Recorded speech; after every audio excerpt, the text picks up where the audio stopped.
ദീപ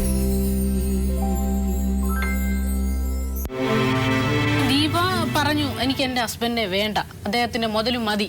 ഞാൻ അങ്ങനെ പറഞ്ഞിട്ടില്ല. ഞാൻ വിഷമന്ന വേണ്ടാന്ന് ഈ നിമിഷം വരെ പറഞ്ഞിട്ടില്ല മാഡം. അത് സുനിത പറഞ്ഞ വെറും കള്ളവാ. എൻ്റെ ഭർത്താവിന് അങ്ങനെ ഉണ്ടായിരുന്നെങ്കിൽ എനിക്ക് എന്നേ പറയാം മാഡം, എൻ്റെ ഭർത്താവിന് അല്ലെങ്കിൽ ഇവിടെ വരേണ്ട കാര്യമില്ല. എനിക്ക് ഈ നിയമത്തിൻ്റെ മുന്നിൽ എനിക്ക് വരേണ്ട കാര്യമില്ല. എൻ്റെ ഭർത്താവിന് എനിക്ക് വേണ്ടെന്ന് പറഞ്ഞാൽ ഇവർ കൈന്നിട്ട് പറഞ്ഞു എൻ്റെ ഭർത്താവിനെ എൻ്റെ മരണത്തിൽ ഞാൻ പിൻവലിക്കുന്നല്ലാതെ എൻ്റെ ഭർത്താവിനെ എനിക്ക് വേണം. ഏത് കോടതി പോലും ഞാൻ പറയും മാഡം. അല്ല വേണ്ടെന്നും പറഞ്ഞ അവിടെ എഴുതി വെച്ചത് കൊണ്ട് ഞാൻ എഴുതി വെച്ചിട്ടില്ല. ഞാൻ എഴുതി വെച്ചിട്ടില്ല. ഞാൻ എഴുതി വെച്ചിട്ടില്ല മാഡം. അഥവാ എഴുതി വെച്ചാൽ തന്നെ വനിതാ കമ്മീഷനിലോ പോലീസ് സ്റ്റേഷനിലോ എഴുതി വെച്ചുകൊണ്ടൊന്നും ഒന്നും ആവുന്നില്ല. തീരുവോ നിങ്ങൾ ചെയ്ത ഇത്രയും കാര്യങ്ങൾ ചെയ്യുമ്പോൾ അതുകൊണ്ട് ബന്ധം മനോവിഷമം കൊണ്ട് ഇത്രയും ചെയ്തിട്ടും പിന്നെ എന്റെ ഹസ്ബൻഡിനാണ് ഭയങ്കര ഇത് എന്തോ ഞാനത് തെറ്റ് ചെയ്ത പോലെ എന്റെ ഭർത്താവിന്റെ മുഖം കാണുമ്പോൾ. പക്ഷേ സിന്ധു ഒന്നുകൂടെ ആലോചിക്കണമായിരുന്നു. 12 വയസ്സുള്ള ഒരു പെൺകുട്ടിയുടെ അമ്മയാണ് നിങ്ങൾ. ഈ വിശ്വകുമാർ എന്ന് പറയുന്നത് മറ്റൊരു പെണ്ണിന്റെ ഭർത്താവാണ്. നിങ്ങളെന്ന് പറയുന്നത് മറ്റൊരാളുടെ ഭാര്യ. നിങ്ങൾ രണ്ടും ധർമ്മം അനുസരിച്ച് ജീവിക്കുന്നവരാണോ? നീതിയോ ധർമ്മമോ അനുസരിച്ച് നിങ്ങൾ ജീവിക്കുന്നവരാണോ? നമുക്കെന്തായാലും ദീപയുടെ മാതാപിതാക്കൾ വന്നിട്ടുണ്ട്. എൻ്റെ മൂത്ത മരുമകളെ വിളിച്ചു പറഞ്ഞു, അച്ഛാ ഇതുകൊണ്ട് വേഗക്കാണ്ട് ഭയങ്കര കരച്ചിലും മകളും ജാകാനും ഒക്കെ പോകുന്നു. ഞാൻ ചോദിച്ചിട്ട് എന്താ മോളെ? അത് വിഷയവാറ അളിയെന്നാ ഈ പെങ്ങന്മാർ വിളിക്കുന്നത്. അളിയൻ എങ്ങാണ്ട് ആരാണ്ട് കരച്ചിലും ആരാണ്ട് തൊട്ട് പെണ്ണുമ്പിള്ളയായിട്ട് കല്യാണം കഴിച്ചെന്നൊക്കെ പറഞ്ഞു.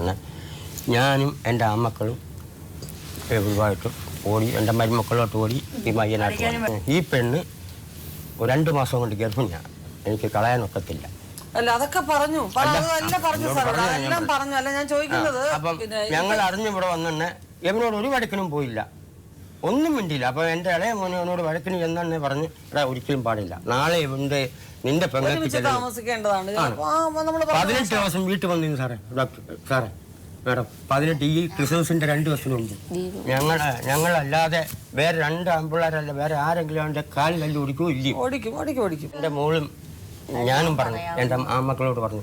എന്നിട്ട് ഒരാഴ്ച കഴിഞ്ഞിട്ട് ഞാൻ അങ്ങോട്ട് വിളിച്ച് അണ്ണ വാ അണ്ണ നമുക്ക് ഒന്നിച്ച് ജീവിക്കാം അണ്ണ എന്ന് പറഞ്ഞു. നിങ്ങളെല്ലാം ഈ ഫോൺ എടുക്കുന്നത് സിന്ധുവാ. എടുക്കുമ്പോൾ നീ ഇനി മേലെ എൻ്റെ ഭർത്താവിനെ വിളിക്കരുത് പറഞ്ഞ് എന്നെ അങ്ങ് പുഴുത്ത ചീത്തയും വിളിക്കുക മാഡം. അത് കേട്ടപ്പോഴാണ് മാഡം ഞാൻ പോയി സ്റ്റേ ഓർഡർ കോടതി പോയി മേടിച്ചത്.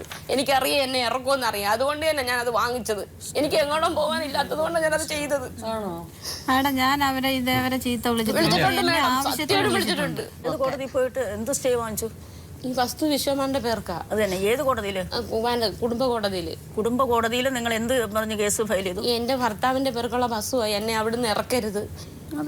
ഇതിൽ കൂടുതൽ നമുക്ക് പ്രതീക്ഷിക്കണ്ട. ഇപ്പോൾ ദീപയുമായിട്ടുള്ള ബന്ധം വിശ്വകുമാർ ഡൈവോഴ്സ് ബന്ധം തീർക്കാതെ മറ്റൊരു സ്ത്രീയെ കല്യാണം കഴിച്ചെന്നാ പറയുന്നത്.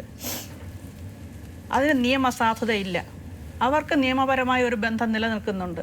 ഒരു നിയമപരമായിട്ട് മറ്റൊരാളുടെ ഭാര്യയാണ്. ഒരു വിവാഹബന്ധം നിലവിലിരിക്കെ മറ്റൊരു വിവാഹബന്ധത്തിൽ ഏർപ്പെടുന്നത് വോയിഡ് മാര്യേജാണ്. അതിന് നിയമസാധുതയില്ല. ആ ഭർത്താവ് കൊണ്ട് കേസ് കൊടുത്ത ആ വഴി ഒന്നും ശരിയല്ല. അപ്പോൾ ഇനിയിപ്പോൾ ആരിൽ പറയുന്ന കേൾക്കും. അതുകൊണ്ട് ദീപയെ ഡൈവോഴ്സ് ചെയ്യണമെന്ന് ഉപദേശിക്കാൻ നമുക്ക് തോന്നുന്നില്ല. യാതൊരു കാര്യമില്ല. ഭാര്യയെ ഉപേക്ഷിക്കാൻ പറയുന്നത് എങ്ങനെ? ഒന്നും പറയാൻ പറ്റില്ല. അവരുടെ സമ്മതമല്ല മേഡം. ഒരു ഇല്ലീഗൽ റിലേഷൻ കണ്ടിന്യൂ ചെയ്യുന്നതിന് വേണ്ടി ലീഗലി വൈഫിനെ ഡൈവോഴ്സ് ചെയ്യണമെന്ന് എങ്ങനെ നമുക്ക് ഉപദേശിക്കാൻ പറ്റില്ല.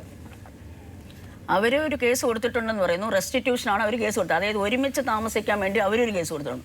അദ്ദേഹം പറയുന്നു ഡിവോഴ്സ് പെറ്റീഷൻ വരുന്നത്. എന്ത് ഗ്രൗണ്ടിലാണ് നിങ്ങൾക്ക് ഡിവോഴ്സ് കിട്ടുന്നത്? ഇല്ലെങ്കിൽ അവരുടെ ബന്ധം നിയമാനുസൃതം വേർപെടുത്തിയേച്ച് മറ്റൊരു സ്ത്രീയുമായിട്ട് നിയമപരമായി വിവാഹം കഴിച്ച് ജീവിക്കുക. പക്ഷേ അതിനു മുമ്പേ അവർക്ക് കൊടുക്കാനുള്ള സ്വത്തുക്കളെല്ലാം തിരിച്ചു കൊടുക്കണം. അവരുടെ കയ്യിൽ നിന്ന് എന്തെല്ലാം വാങ്ങിച്ചിട്ടുണ്ടോ അതെല്ലാം തിരിച്ചു കൊടുക്കണം. അവർക്ക് ജീവിക്കാനും മന്ത്ലി അലവൻസ് മെയിൻ്റനൻസ് കൊടുക്കണം. ഇതിനെല്ലാം അവർക്ക് അവകാശമുണ്ട്. ഇപ്പൊ താമസിക്കുന്ന വീടിന്റെ കാര്യത്തിലും അവർക്ക് താമസിക്കാൻ വീട് കൊടുക്കണം. ഭക്ഷണത്തിനും വസ്ത്രത്തിനും ഉള്ളതെല്ലാം ചെലവ് മന്ത്ലി മെയിൻ്റനൻസ് അലവൻസ് കൊടുക്കണം. എല്ലായാലും അവര് നിയമപരമായിട്ട് വേർപെടുത്താൻ തയ്യാറല്ല. അഥവാ അങ്ങനെ ആഗ്രഹിക്കുന്നുണ്ടെങ്കിൽ ഇതെല്ലാം തിരിച്ചു കൊടുത്തിട്ട് വേണം ആഗ്രഹിക്കാൻ. സിന്ധുവിന് യാതൊരു തരത്തിലും അദ്ദേഹത്തിന്റെ കൂടെ ജീവിക്കാനുള്ള യാതൊരു അധികാരവും ഇല്ല.